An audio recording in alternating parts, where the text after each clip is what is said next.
Bonjour tout le monde. Voilà, c'est un shiur Be'ezrat Hashem que vous allez écouter le 31 décembre. Bon, 31 décembre, alors c'est la fin de l'année civile et le début d'une nouvelle année, 2018. On aime bien le mot 18. 18, c'est high, la vie, Be'ezrat Hashem. Et on a l'habitude, malgré tout, de se souhaiter bonne année, de se souhaiter des vœux, que cette année, Be'ezrat Hashem, soit une année de réussite, de joie, de santé, de Géoula. Ça compte quand même, le calendrier solaire compte chez nous. Alors je me suis dit, tiens, pour passer cette soirée et cette journée en même temps du 1er janvier, d'une manière un peu agréable, alors de quoi vous parler? Alors puisque justement on se souhaite des vœux, et on espère, Be'ezrat Hashem, que les choses s'arrangent, que les choses aillent de mieux en mieux, alors je me suis dit parler du mazal. C'est une question qui perturbe beaucoup de gens, le mazal. Le mazal, est-ce que ça existe, le mazal? Alors pour vous, j'ai fait une petite recherche. Et puis donc je vais vous citer comme ça une dizaine de Gemarot, et puis évidemment ça nécessite un approfondissement, mais au moins je vais vous citer des références, et j'espère ne pas oublier. Et comme ça, vous serez libre de rechercher plus en profondeur chaque source que je vais vous citer. Alors, disons, dans le mazal, on va distinguer quelque chose de collectif et quelque chose de privé, déjà. Au niveau du collectif, au niveau du clan Israël, on voit que la Gemara, par exemple, la Gemara parle de période. La Gemara dans Ta'anit, Daf Kaftet Amud Bet, c'est une Gemara connue, et qui nous dit Bar Israël det ledina be'ade nochi, un juif qui a un procès avec un non-juif, l'ishtamet mine be'av, qui se débrouille pour ne pas avoir ce procès en av, des ramazle. Le mazal du clan Israël n'est pas bon, c'est pas bon. Donc débrouille-toi s'il y a un procès, il y a une audience, et qu'il y a une possibilité d'avancer, de repousser la date et tout. Débrouille-toi pour que ça ne tombe pas en Av. Le Av, c'est un mois où le clan d'Israël a un mauvais mazal, le mazal du clan d'Israël. Donc on voit que ça existe. Le mazal de clan d'Israël n'est pas bon en Av. Et quoi? Velimtse nafshe be'adar. Et s'il peut faire correspondre la date en Hadar, des Bari Mazle, car le mazal du clan Israël, il est bon, il est sain. Et là-bas, il y a une girsa qui dit, ta kif, il est fort. Donc on voit qu'effectivement, tiens, il y a un mois où le mazal n'est pas bon, et il y a un mois où il est particulièrement bon, c'est en Hadar. Donc évite Av, débrouille-toi pour que ça tombe en Hadar. Sinon, tout le reste de l'année, ça se vaut. D'accord? Donc on voit qu'il y a cette notion du mois. Il y a aussi la notion de jour.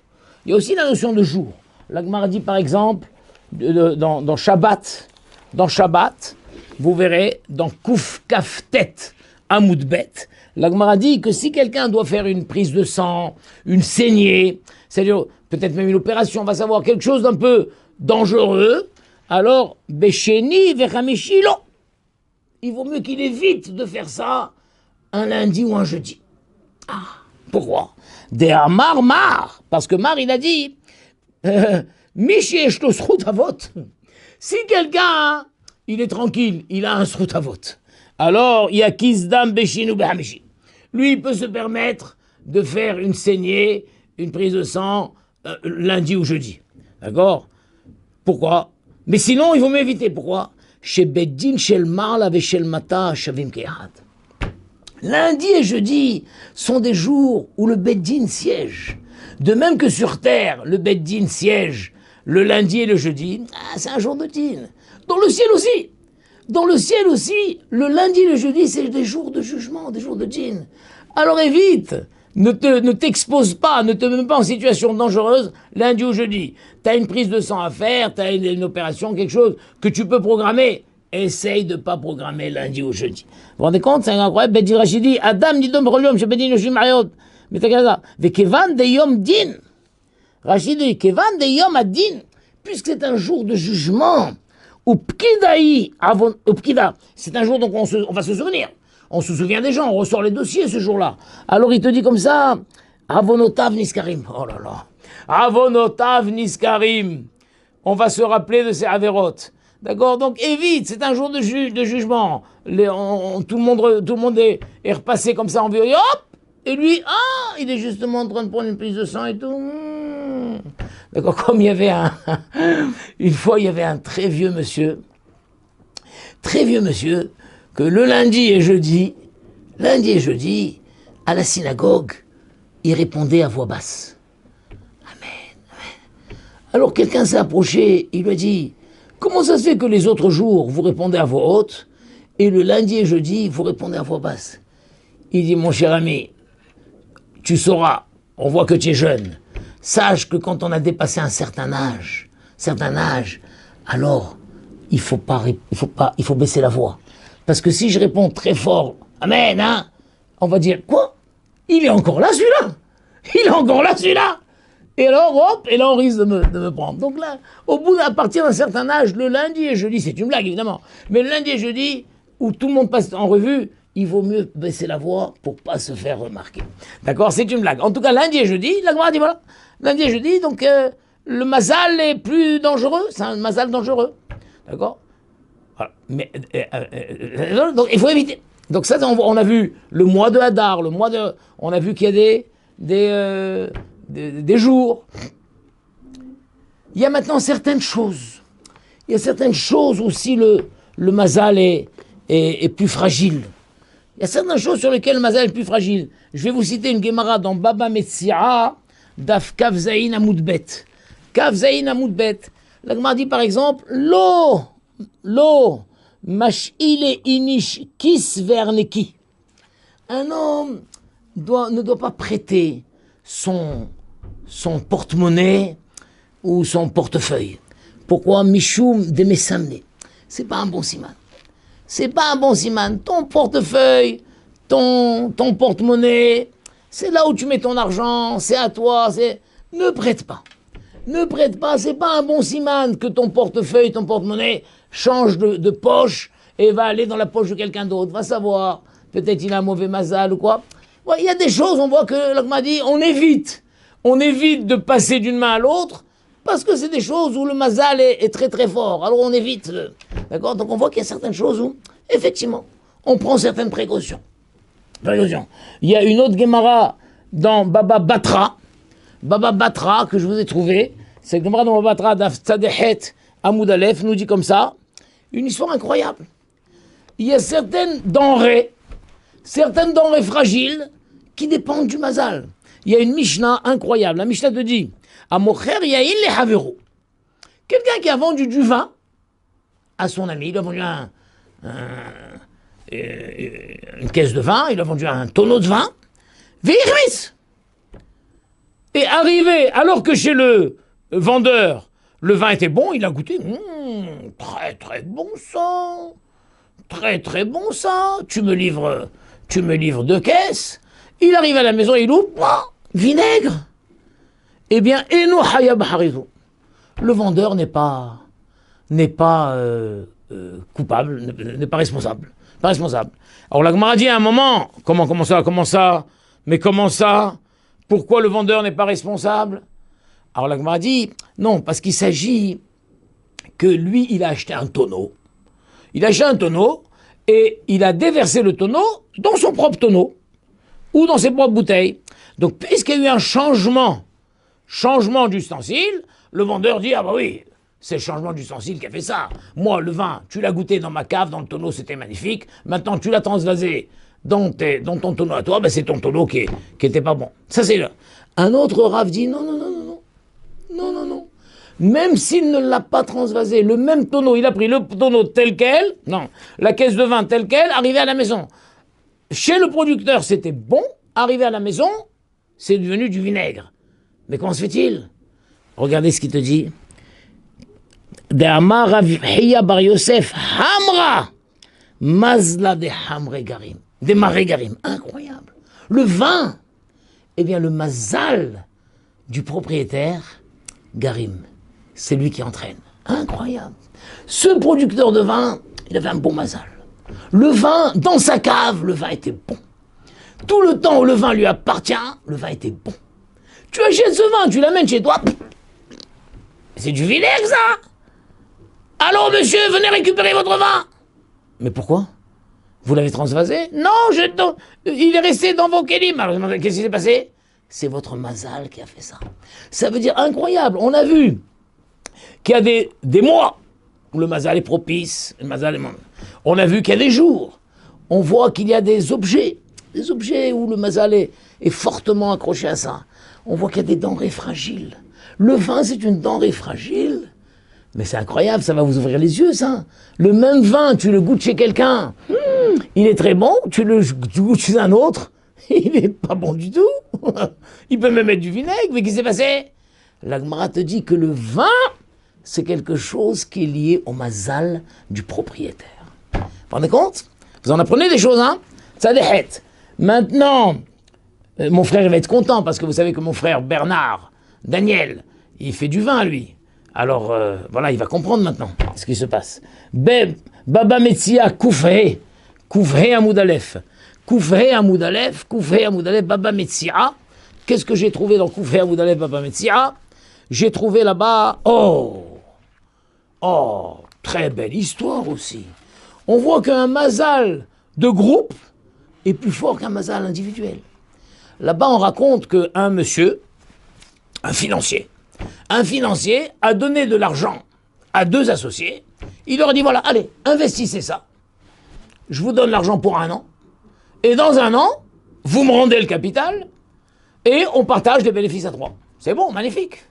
Au bout de 6 mois, ça a super bien marché. Super bien marché. L'un des deux associés dit, ça y est, moi je m'arrête là, je veux ma part de bénéfices et toi tu continues seul. Eh bien l'autre peut s'opposer. Il dit non, je m'oppose. Et la Gemara dit pourquoi?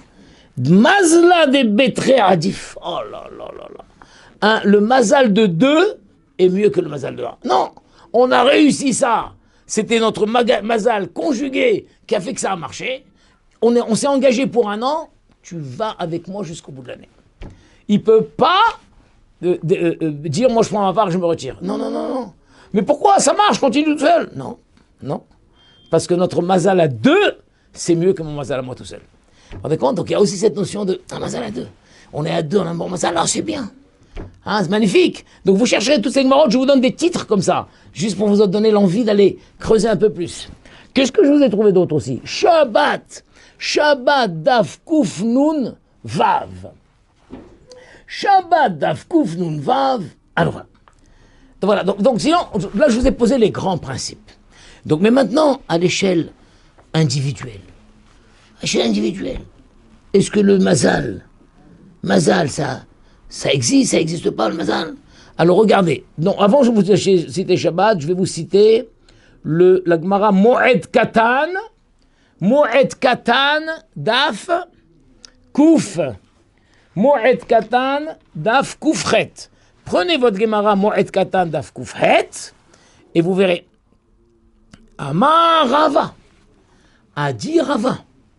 Rava a dit. Haye. La vie. Bene, les enfants. Umzone, et la nourriture.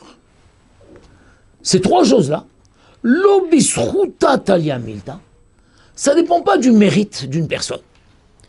Et la bemazla talia milta, ça dépend du mazal. Deha, pourquoi? Deha, Rabba, Verav Hizda.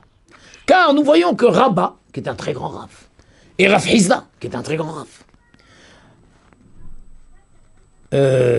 Tarvaïhu, Rabbanan Tzadikavu. Les deux étaient des grands rabbins tzadikim. Rabba et Rav Hizda étaient des grands tzadikim. Et la preuve, Marmatzle Veatemitra, quand l'un priait pour que la pluie vienne, la pluie venait. Ou Marmatzle Veatemitra, et lorsque l'autre priait pour que la pluie vienne, la pluie venait. Donc de grands tzadikim, ils étaient capables de faire tomber la pluie par leur prière. Et pourtant, Rav Hizda Haya Tish'in Vetartin Shenin. Et pourtant, Rav Hizda a vécu 92 ans. 92 ans, il a vécu Rav Hizda. Et Rabba Haya Arba'in. Rabba, le grand rabbin, il a vécu 40 ans. Les deux tzadikim, lui a vécu 92 ans, lui a vécu 40 ans. Pourquoi? Pourquoi? Ne me dis pas que lui, il avait plus de mérite que l'autre. Les deux tzadikim, ils avaient autant de mérite l'un que l'autre. Et là quoi? C'est le mazal. Lui, son mazal a fait qu'il a vécu 92 ans. Lui, son mazal, c'est 40 ans. Rav Hizda, Shitin Iloulé. Rav Hizda, il avait un bon mazal. Il a marié 60 enfants. Rabba, Shitin Tichle. Rabba, lui, il a enterré 60 enfants. Donc Rav Hizda a eu ses enfants et il les a menés tous au mariage, 60 enfants. Et Rabba, il a perdu tous ses enfants les uns après les autres, il a enterré 60 enfants. Rav Hizda, Smida les Kalbé. Chez Rav Hizda, la semoule, ce qui est une denrée riche, chère, on donnait ça aux chiens, la semoule. Vélo mitbaé, on manquait de rien. Beraba, chez Rabba, Nahma de Seira, chez Rabba, les gens mangeaient du pain d'orge. Normalement, l'orge, c'est un aliment pour les animaux. D'accord. Le blé, c'est pour les êtres humains. Chez Rav Hizda, le blé, la semoule de blé, on l'a donné aux chiens. Et chez Rabba, la semoule, le pain d'orge, était pour les hommes. Et quoi? Vélo mishtakah. Et encore, on n'en trouvait pas beaucoup. Donc la Rama te dit, ces trois domaines-là ne dépendent pas du srout. Ne dépendent pas du srout, dépendent du mazal. Une autre Gemara, dans Masechet Shabbat. Et là, vous allez voir justement. Vous allez voir que en fait tout ça, c'est l'objet d'une marloquette. Itmar, Rabbi Hanina Omer, Mazal Mahkim, Mazal Ma'ashir. Rabbi Hanina dit, tout est une histoire de Mazal. Le Mazal, c'est ça qui rend intelligent. Le Mazal, c'est ça qui rend riche. Pourquoi lui, il est intelligent, lui, il n'est pas intelligent? C'est une histoire de Mazal. Pourquoi lui, il est riche, lui, il est pauvre? C'est une histoire de Mazal. Rabbi Hanina dit, c'est une histoire de Mazal.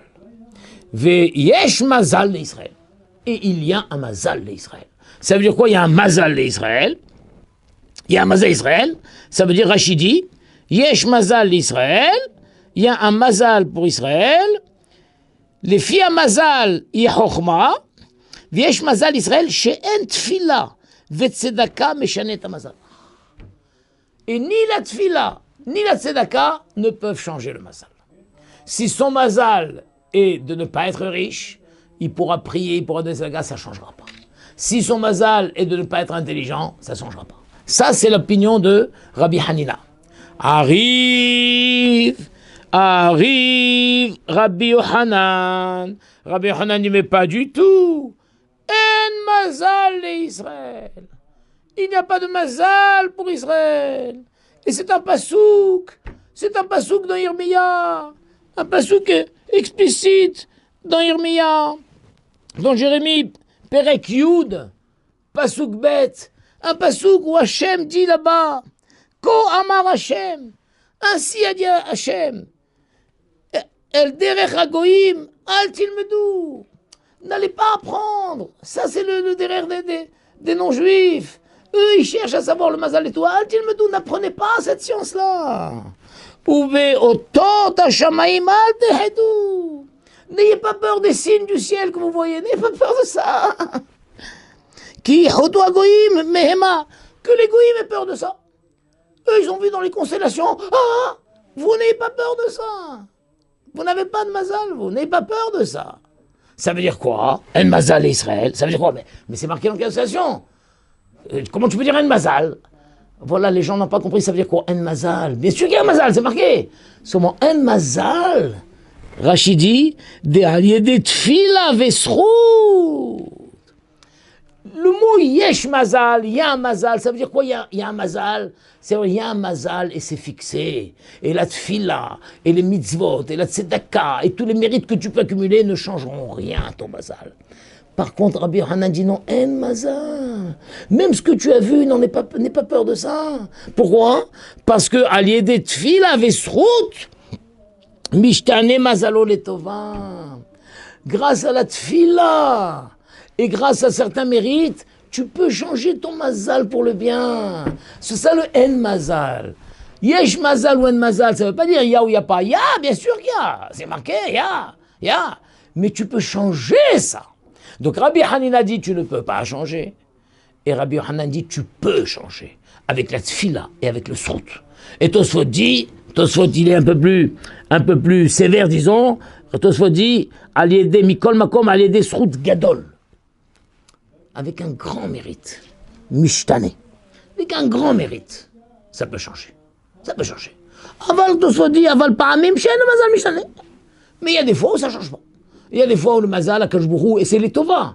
Akadosh Baruch Hu, c'est comme ça, c'est ça qu'il faut pour lui, c'est ça s'inscrit dans un tikkun général de plusieurs générations et tout, ça changera rien. Tu pourras faire ce que tu veux, ça changera rien. D'accord?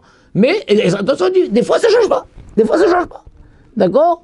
On voit, attention, ici des références. D'accord? Donc, yesh mazal ou en mazal, ça veut dire est-ce que ça peut changer ou est-ce que ça peut pas changer? Et la Gemara, à la suite de Rabbi Yochanan qui dit ça peut changer, elle veut montrer que l'ensemble des haramim pense comme Rabbi Yochanan. C'est-à-dire que Rabbi Hanina, qui a dit que Yesh Mazal, c'est bloqué, tu peux rien changer, il est isolé. L'ensemble des haramim pense que En Mazal, ça veut dire que ça peut changer. Et elle te raconte des belles histoires. Rav, elle te dit, Rav par exemple, il pense aussi que En Mazal. Il te dit, mais on le voit très bien. Mais cette discussion, est-ce qu'il y a un Mazal ou est-ce qu'il n'y a pas un Mazal, ça veut dire quoi? Est-ce que je peux changer? Donc il ne faut pas dire, il faut changer.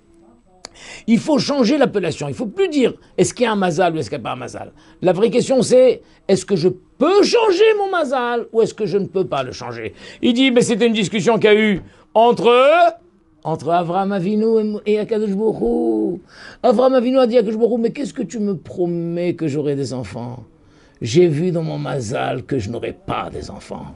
Alors Akadosh Baruch Hu lui a dit c'est sors dehors. Ça veut dire sors de ton mazal. La Gemara dit comme ça. Maïdatra. Qu'est-ce que tu penses, toi, Avraham Avinu? Des kaït tzedek b'ma'ara, parce que le mazal d'Avraham Avinu s'appelait tzedek. Parce que tu as vu que ton mazal, qui s'appelle tzedek, il est à l'ouest. Et Rachid dit à l'ouest, shiu makom metsunan. À l'ouest, c'est un endroit froid. Ve'en ra'ou il est au lid. Là-bas, celui dont le mazal est à l'ouest, c'est froid, il ne peut pas avoir d'enfant là-bas. C'est un endroit froid. C'est un endroit froid. D'accord? Eh bien, tout le monde dit, casse-la le chien. Je vais déplacer ton mazal qui se trouve à l'ouest. Je vais le mettre où? À l'est. Ou mikbenale bemizrach. Je vais le mettre à l'est. Rachidi shuma komchom. Qui est un endroit chaud. Ton mazal, il est à l'ouest, c'est un endroit froid. Et là-bas, on ne peut pas enfanter. Eh bien, je vais prendre le mazal. Ton mazal s'appelle Tzedek. Je le prends et je le mets à l'est. Et là-bas, c'est chaud. Et là-bas, tu auras des enfants. Donc, de quoi tu as peur avant ma ville? D'accord? Donc, on voit que Rav dit, mais cette discussion, elle a déjà eu lieu entre Hachem et Hachem a bien montré à Abraham que En Mazal, ça veut dire qu'en Mazal, on peut changer le Mazal. La Gemara te dit encore, Shmuel aussi pense que En Mazal Israël. Parce qu'une fois, Shmuel était assis avec Avlat. Avlat, Rachid te dit, c'était un non-juif. Avlat, c'est un non-juif. Shem Hacham Nochi. C'est un haram, un sage non-juif. Ve'aya José Bekoravim. Il voyait les étoiles. Il savait voir les étoiles. Et alors, un astrologue, comme ça on dit. Alors, Avou Yadve, Vavou Yazé, alors ils étaient assis. Donc Shmuel, on voit que c'est intéressant. Shmuel, il était assis, il avait un compagnon qui n'était pas juif, mais c'était un grand haram, et ils échangeaient. Et à un moment, ils ont vu passer deux personnes. Alors, Avlat a dit à Shmuel, Haï Gavra Azil Late. Tu vois celui-là, celui des deux, celui-là, il va, mais il ne reviendra pas. Il ne reviendra pas. Et Shmuel lui a dit, Ibar Israël ou Azil Late. Si c'est un juif, il ira et il reviendra. Il ira et il reviendra. Alors, il lui a dit, il ira et il reviendra. Pourquoi? Parce que Rachid te dit, des En Mazal Israël, ve'yu'ilot tfila. Il y a En Mazal Israël. Même si tu as vu maintenant qu'il court un danger, mais il va faire mincha en route, il va prier. Il reviendra. Cette fille-là le sauvera. Au retour, ils ont vu les deux qui sont revenus. Ils sont revenus, c'est vrai. Alors Avlat, il était surpris. Il a sauté sur le bonhomme et il lui a enlevé sa capuche, quoi. Et il a vu que dans la capuche, ou dans une partie du vêtement, je ne sais pas où, il y avait un serpent coupé en deux. Un serpent coupé en deux. Et pendant qu'ils ont marché, ils ont traversé des joncs ou quelque chose, et sans que l'autre se rende compte, ce serpent qui était sur le point de le... Oui, parce que j'ai oublié de vous dire, Shmuel a dit à Vlad, comment tu as vu qu'il va mourir? Il dit, il va être piqué par un serpent. Il va être piqué par un serpent. Et Shmuel lui a dit, si c'est un juif, il reviendra. Il va prier, il sera sauvé. Alors, quand il est revenu, Vlad n'en comprenait rien, mais il a vu effectivement, le serpent était là, coupé en deux. Alors Shmuel, il a attrapé ce juif, il lui a dit, dis-moi, qu'est-ce que tu as fait? Il lui a dit, nous, on va au travail. Comment ça se passe au travail? Tous les travailleurs mettent dans un grand panier, mettent leur pain. Chacun met dans un. Et chaque jour, il y a un qui fait le tour, qui passe. Et chacun jette son pain, Et après, on mange librement, sans regarder. Et ce jour-là, j'ai vu que l'un des travailleurs n'avait pas de pain à mettre. Et j'ai vu qu'il était très gêné. Alors, qu'est-ce que j'ai fait? J'ai dit, aujourd'hui, c'est moi qui prends le panier. Et je suis allé, j'ai fait le tour de la. Et quand je suis arrivé à lui, j'ai discrètement jeté la moitié de mon pain, j'ai discrètement jeté dans le panier, et tout le monde a vu le pain jeté dans le panier, voilà. Et après on s'est assis, on a mangé tous ensemble. Ah, Shmuel a dit, c'est ça que le pasuk dit, Tzedaka tatzil mimavet. La tzedaka sauve de la mort. Il dit, regarde, tu vois ce que tu as fait là maintenant, ça t'a sauvé. Regarde, tu as vu ce serpent qui était coupé en deux, normalement, dans ton mazal, c'était marqué que tu devais être piqué par ce serpent. D'accord? Donc on voit un mazal Israël. C'est vrai que c'était marqué, mais un mérite, tout d'un coup un mérite d'une puissance extraordinaire, l'a pu le sauver. C'est beau, c'est pas beau? La Gemara dit, pareil, Rabbi Akiva aussi pense. Rabbi Akiva aussi pense qu'il n'y a pas de mazal Israël. Parce que Rabbi Akiva avait une fille. Lorsqu'elle est née, cette fille, les astrologues Goy, Kaldaï, les astrologues non juifs, lui ont dit, ta fille elle mourra. Le jour du mariage. Le jour de son mariage, ta fille mourra. Et Rabbi Akiva, il a grandi dans cette angoisse, tout le temps. Et le jour du mariage, sous la choupa, elle avait une aiguille, quand on lui avait mis dans ses cheveux, elle avait une aiguille qui lui piquait la tête un petit peu, et donc elle a discrètement sorti cette aiguille, et savait pas où la mettre, elle a enfoncé dans le mur. Et d'accord, le mariage a eu lieu et tout, et le lendemain elle était vivante, Rabbi Akiva était très content, Baruch Hashem, ça s'est passé. Tout d'un coup, elle s'est rappelé son aiguille, parce que c'est une aiguille en or. Elle est partie pour récupérer l'aiguille. En retirant l'aiguille, qui c'est qui a suivi après? Un serpent. Un serpent, et les astrologues lui avaient dit, ta fille sera piquée par un serpent le jour de son mariage. Ah! Et alors Rabbi Akiva lui a dit à sa fille. Donc elle, quand elle a enlevé l'aiguille, en fait, elle l'a mis dans le mur et plac! C'est tombé juste dans l'œil du serpent, elle a tué le serpent. Et Rabbi Akiva a dit à sa fille, ma fille, quel mérite tu as eu pour être sauvée? Elle lui dit, papa, pendant les festivités, tout le monde chantait, tout le monde dansait et faisait du bruit. Et il y avait un pauvre qui criait, j'ai faim. Personne ne l'a entendu. Et moi, je l'ai entendu. Je me suis levé et je l'ai accueilli et je l'ai installé. Ma fille, ce mérite que tu as eu t'a sauvé de la mort. Tzedaka tatzinu mavet. Donc pareil, son mazal était inscrit qu'elle devait mourir. Hop, le srout l'a changé. Un mérite l'a changé. La Gemara dit pareil aussi. Rav Nachman bar Yitzchak Nami. Lui aussi, Rav Nachman dit, un mazal Israël. On peut changer le mazal. Et c'est une histoire qui m'est arrivée à moi-même. Moi-même, quand je suis né, les astrologues ont dit à ma mère, ton fils sera un voleur. Ton fils sera un voleur. Moi, je savais pas, mais ma mère elle tremblait de ça. Alors ma mère, qu'est-ce qu'elle a fait? Très tôt, ma mère m'a mis une kippa sur la tête et elle faisait très attention que je n'allais jamais la tête découverte. Et quand j'ai grandi, ma mère me disait tout le temps, mon fils, je t'en prie, Baïrahame, prie, demande pitié à Hachem, Bikesh, demande pitié à Hachem que le Yetzer Hara ne vient pas sur toi. Mais je ne savais pas de quel Yetzer Hara, je ne savais pas pourquoi ma mère était si angoissée. Je ne savais pas, même disait mon fils, je t'en supplie. Prie que le Yetzer Hara n'ait pas de prise sur toi. Et un jour, j'étais en train d'étudier sous un arbre,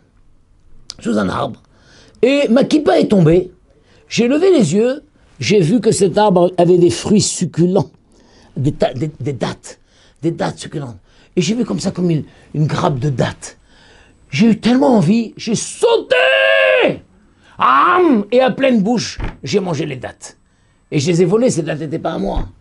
Ah, et j'ai compris maintenant ce que ma mère a dit. C'est que j'avais profondément un mazal de voleur et il fallait tout le temps le contrôler. Donc j'avais toujours pas changé cette nature, mais j'ai réussi, grâce à la kippa, grâce à mes tfilotes, je réussissais à le contrôler. Mais le jour où la kippa est tombée, voilà, j'ai sauté.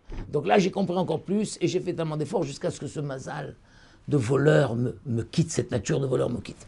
D'accord? Donc on voit cette grande marloquette. Est-ce que oui, on peut changer le mazal ou est-ce que non, on ne peut pas changer le mazal? La plupart des rabbanim disent oui, bien sûr que tu peux changer. Bien sûr que tu peux changer. Maintenant, je vous dis aussi Kouf Nun Vav Amoud Aleph, qu'est-ce que j'ai là? Ça, je vous ai dit déjà ça. Je vous ai dit ça. Kouf Nun Vav Amoud Bet, je vous ai dit. Kouf Nun Vav, je vous ai dit ça. Alors maintenant, qu'est-ce que c'est? Si on veut définir, c'est quoi ce mazal? C'est quoi ce mazal? Dans Baba Kama, incroyable, on voit dans Baba Kama, là-bas la Gemara dit, on voit que quand la Torah nous raconte l'histoire d'un taureau qui encorne soit un autre taureau, soit un homme, la Torah n'utilise pas le même mot. Quand un taureau encorne un autre taureau, la Torah dit ki igof, genre, quand un taureau va être nogef. Mais quand la Torah nous raconte l'histoire d'un taureau qui encorne un homme, elle dit ki iga. Et negiha, c'est un coup beaucoup plus fort que la negifa. Et donc la Gemara dit, un taureau, c'est incroyable, regardez ça. Un taureau meurt avec une simple negifa. Incroyable, nous pensons un taureau c'est puissant, oui. Un taureau c'est plus fragile qu'un homme. Un taureau, c'est plus fragile qu'un homme. Il suffit qu'un autre taureau lui donne une negifa. Une negifa, ça peut même être avec son corps. Bam, il lui donne une negifa comme ça, il meurt. Alors que l'homme, pour qu'un homme meure, il faut que ce soit une negira. Negira, un coup de corne très puissant, La Gemara dit, pourquoi c'est comme ça? Mais un homme, pourtant, c'est plus fragile qu'un taureau, non? La Gemara dit, mais écoutez ce mot. Écoutez ça. La Gemara dit, Adam de et le mazla. Un homme, il a un mazal. Et c'est pas facile de tuer un homme. C'est quoi ce mazal? Regardez ce que Rashi nous dit. Sheyesh lo dat lishmor et gufo. C'est quoi le mazal d'un homme? En vrai, c'est son intelligence, c'est son dat. Un homme, il a un dat de se protéger, de se préserver. Un homme, il meurt pas aussi facilement. Avant qu'un homme meure, il faut que le coup ait été d'une puissance terrible. Sinon, l'homme, il résiste. Donc le mazal, c'est une force d'autodéfense que l'homme il a à l'intérieur de lui. Il a un mazal, un homme. Cette force d'autodéfense. Ça, c'est ce que Rashi nous dit dans Shabbat. Rashi, sur cette même Gemara presque, dans Maseret Shabbat, Daf Nun Gimel Amoud Aleph, Rashi nous dit autre chose, vous allez tomber des nues, Nun Gimel Amoud Aleph. C'est quoi ce mazal? Un homme, il a un mazal, et ce mazal fait qu'un homme, c'est pas facile de tuer un homme. Rashi dit, mazal, malach shelo, ou melitz alav. Un homme, il a un mazal, chaque homme, il a son propre mazal, il a son propre malach, il a son propre ange, il a un ange, son ange gardien, ou melitz alav. Et son ange, il vient plaider pour lui. Un homme, il a un mazal. Il a un ange qui vient et qui plaide pour lui. Et donc, quand cet homme, il a reçu un coup d'un taureau, le ange dans le ciel va plaider pour lui. Mais non, il est encore jeune, il va pas mourir. Allez, sauvons-le, etc. Et il faudrait que le coup soit d'une puissance terrible pour que l'homme meure. Mais si le coup n'est pas aussi fort que ça, alors qu'avec le même coup, et un coup plus faible que ça, un taureau serait mort. Un lion serait mort. L'homme, il survit à ça. Pourquoi? Parce qu'il a un mazal. Donc Rashi dit, c'est quoi le mazal? Le mazal, là-bas, Rashi dit, c'est l'intelligence d'un homme. Un homme, il a l'intelligence, c'est-à-dire, et c'est ça qu'on te dit à mazal Israël. Un homme, il peut, avec les forces d'autodéfense qu'il a, et il se laisse pas aller. il prie, il se bat, il peut changer son mazal, son mauvais mazal. Et Rachid, dans Nun Gimel, Rachid dit, un homme, il a un mazal, il a un ange qui plaide pour lui. Cet ange, il faut l'activer. Il faut l'activer, je t'en supplie, il faut l'activer. Et en activant cet ange-là, même si par ailleurs, il a un mauvais mazal de naissance, il peut changer ce mazal-là. Vous avez compris comme c'est beau?